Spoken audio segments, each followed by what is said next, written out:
after that result, look at the table tonight. Senegal and Japan on top. Who would have thought that that's what we'd be looking at? Poland and Colombia at the bottom with no points. Our next round of fixtures in this group, Japan against Senegal and Poland against Colombia. What an important game that now is. So much to pick over in this Group F game. Between that and the surprise result earlier on today, well, Group H really does look quite difficult to plot your way through. Well, it's certainly been a day of high drama in Group H. Senegal become the first African side to win at Russia 2018 as Poland and Colombia are left stunned. Well, let's get some reaction and analysis to this game from our panel here. And Eamon, you look at this table tonight and that is an incredible win by Senegal. Yes, it is, and they deserved it thoroughly. They were disciplined. For example, Mane, who's a star at Liverpool, he didn't shine in any attacking way today, but he did an awful lot of good work for his team going back. Koulibaly at the back was also important for them. The shape of the side was sound. There was a wall there that Poland couldn't work their way through. I would say the second goal was catastrophic, although the referee, as we'll be able to show, made a mistake in letting the player back on the pitch, but we'll come to that. But essentially, it was a well-organised team, and Poland were woeful. Their passing was poor. They didn't have any width in the first half. They changed that a little bit in the second half. But they weren't able to find, they didn't have ideas or any way of breaking down a solid defence. Not a brilliant defence. The other thing is goalkeeper. Goalkeeper did really well on a number of occasions. When he had to come off his line, he got it. He got there, and he made a good save from Lewandowski for a free kick. So, yeah, they're going to be a threat, Senegal, until they meet some top side. But they'll be on a high now, and they have some good players. How disappointed were you with Poland, Michael? I think very disappointed. You look at the reaction of Navalga as well, the coach. I think he was exasperated as well. He tried everything, to be fair to him. He changed the shape of the team at half-time. He took Blaszczykowski off on his 100th cap, went 3-5-2, had to then bring Milic off, went 3-4-3. They basically tried everything to try and get some sort of foothold in the game, get some momentum, but it didn't work, and they shot themselves in the foot, obviously, with the first goal, the own goal, and the second goal, which is a really poor choice by Krychowiak, leads to the second goal. But when you're playing a team like Senegal, we saw them before the game, they have great spirit. We show them a little bit with the dance. They obviously have a great spirit, but amongst themselves, don't give them something to hang on to, and Poland give them the two opportunities. They gave them the two goals, in all honesty. You look at the performance tonight, you can see the Senegal players there, Richard, in terms of what this does for them, in terms of the team spirit and bringing them forward. Yeah, it's major, and certainly the previous African teams that have played so far have all lost, so it's a big boost for them. But they deserved it today. They played really well. They were very strong. I think the back two and the midfield two just blocked off all areas and made it very difficult for Poland.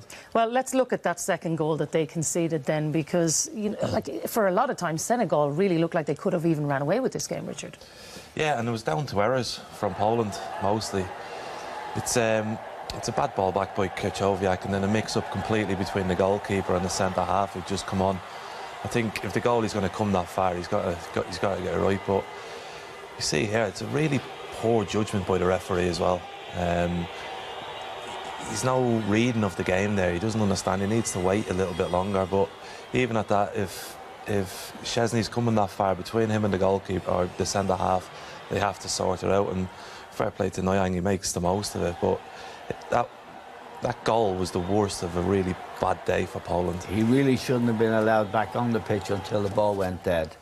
To allow him back on the pitch, and he's very far away to make that call, to even see. Yeah, that was wrong, I think. Referees from Bahrain, a small footballing nation, and I think, that was a very bad decision. What do you think, Michael? Poor, I thought. I mean, if I was in the technical area and that was allowed to happen, you'd be up in arms. You see, obviously, the reaction of Lewandowski, and I think it was Krychowiak or Milic that at the time were talking to the official. First of all, the distance is vast between the referee and calling the player back on, but you're also letting him on in the attacking area of the pitch, In defensive Bednarak, he's a young centre-back. He's played a handful of games for Southampton. You see his reaction. He doesn't realise he's there, and then he realises he's there, and it's too late. And Chesney's reaction, I think, is almost one of panic, because he sees it late as well. For me, I still think the goalkeeper has to show more composure. He has to put the responsibility on Niang to go and finish and beat him, rather than just... He turns it into a race for the ball. Once Niang gets there, there's only one outcome, and then that's Niang's first international goal. So put him on, let him run through at you from 30 yards and see if he can beat you, as opposed to make the decision that he makes. Also, Chesney, the goalkeeper, can see the whole picture. The centre-half can't. His back is to things. Yeah. Maybe it goes back to the point earlier, though, that he hasn't been the mainstay in this team either, though, Eamon. No, he only played 3 games in qualifying. He wasn't the number one. He's played for big clubs. He's played for, basically part of a goalkeeper's job is to tell his defenders and to alert them and to take charge, really, in that situation, and to take responsibility. To come herring out, he was 40 yards out of his goal in the end, and leave nobody behind him. He just turns into a race between him and Niang, and you would always fancy Niang in that situation. Well, Poland did get themselves back into the game, though, Michael. Here's a look at their goal. Yeah, I mean, they had an earlier chance. They didn't create very much from open play. Lewandowski had a free kick. This is another free kick late in the game. Decent delivery, and Krychowiak, it's a good header. He does well. He's trying to make amends. He had a poor game by his standards, what he's capable of, based on what we saw in Euro 2016. It's a great header, to be fair to him, but I think he knows his performance in many ways was a big factor in why Poland as a team just never really got going. And as I say, we talked Lewandowski up, we talked about the quality potentially Poland have in attacking, and we didn't see any of that. They didn't get their first shot on target for 50 minutes, Eamon, and in so many areas they really just disappointed today. They were. Their passing was poor, very, very poor, and given the possession away very cheaply, that makes it easier for your opponents, and we'll see a lot of it here. Really poor stuff. I mean, this is, look, he's got to take that on his chest. Again, it's promising here. Now, from these areas, you really have to hurt teams, but if you see when you see what happens, it's very, very poor. A very poor cross. It's not into a danger zone. Look at that.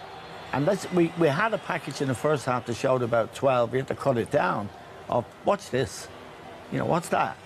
I mean, terrible, really poor. And it takes so much pressure off Senegal's defence. Again, straight to Mane. And he does well. Mane did really well today. But again, all he's got to do is look outside, too late. And there's a really weak, poor cross. Professional at the World Cup, you've got to expect more than that. Yeah, if you can't get through the middle, which they couldn't because the 2 holding midfield players did a great job, then you have to get something wide. You have to get crosses. And as we see, they couldn't in either system, whether it was Grosicki in the first half, they changed to wing backs to try. They had no impact at all in the wide areas at all. Michael, there was some other good stuff from Senegal. We saw they obviously got 2 goals again today. They're going to play Japan next, and based on what you've seen, they had some more good stuff to offer. Yeah, I enjoyed them. I've not seen a lot of Senegal. We see the players individually for their clubs. They have good athleticism, which is I think will be a big part of the tournament. And they play. It was a basic 4-4-2. It's a nice little ball in the side. They've willing runners, and he's a little bit unlucky there. Makes good contact. It's blocked. Again, they're looking to get on the end of things. Could easily have fallen and been a tap in for someone. But look how they're up on the play all the time. Look how they're up on the ball. It's a little bit rash at times in the final third, but their energy, their desire to play certainly was greater than Poland's, and this is a perfect example. Look how many men they get round Lewandowski in that situation, and that typified for me how they dealt with Lewandowski in the game. They had a real enthusiasm to play. We see them here. They've obviously they're enjoying the result, but they're a team that if you go behind 2, you're going to have problems against. Well, you can see from them there, though, Eamon. They've never been to the World Cup before. Absolutely, it means so much. It's huge for the nation, and they're good lads, disciplined, and they fully deserved to beat Poland, who are ranked 8th in the world. Now, the world rankings, of course, are, like everything else in soccer, not what they should be. But it's a very memorable day for Senegal, and we can remember as a small footballing nation ourselves what those days are like. Giant Stadium, and of course the lads in 2002. So it's a happy story, and I think they'll qualify now. Yeah, well, we shall see.